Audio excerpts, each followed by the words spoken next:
श्री स्वामी समर्थ. नमस्कार मैत्रिणींनो, आज कुंडीमध्ये धने लावणार आहे बघा हे. तर त्याच्यासाठी एवढे 1-2 चमचे फक्त धने घेतलेले आहेत मी. आणि हे धने अख्खे धने आहेत बघा, हे डीमार्टमधून आणलेले.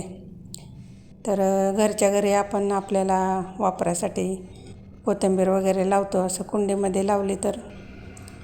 आता हे धने आहेत की नाही, असे म्हणजे बारीक करून घेतलेले आहेत. त्याचे 2 भाग केलेले आहेत, बघू शकते. हे असं केल्यानंतर ना कोथिंबीर पटकन उगवून येते. अख्खे धने लावले ना यायला खूप वेळ लागतो. त्यामुळे हे असे टेक्निक वापरले ना, हे धन्याचे असे बारीक म्हणजे 2 भाग करून त्याला असे, हे बघा कसे दिसतात, असे 2 भाग त्याचे केरायचे.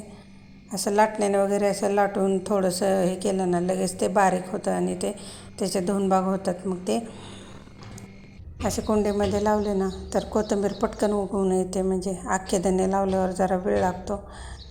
त्यामुळे हे वरच्यावर असं कुंडीमध्ये जास्त, म्हणजे असं कुंडीत असं खाली लावलं ना तरी पण येत नाही. असं वरच्यावर थोडं स्प्रिंकल करायचे. असे धनेचे बारीक 2 तुकडे केलेले आहेत ते असे वरच्यावर टाकायचे आणि त्याच्यावर थोडीशी अशी माती अशी टाकायची. तर ह्या बारीक केल्यामुळं कोथिंबीर लवकर येते. आपल्याला रोजच्या वापरात भाजीसाठी लागणारी कोथिंबीर आवश्यकच असते आपल्याला. तर कोथिंबीर नसेल तर आपल्याला भाज्या करायला पण, म्हणजे प्रत्येक भाजीत नाश्ता करताना हे कोथिंबीर पहिल्यांदा लागतेच आपल्याला. त्यामुळं घरच्या घरी असं आपण लावलं ना तर आपल्याला खूप फायदेशीर होतं.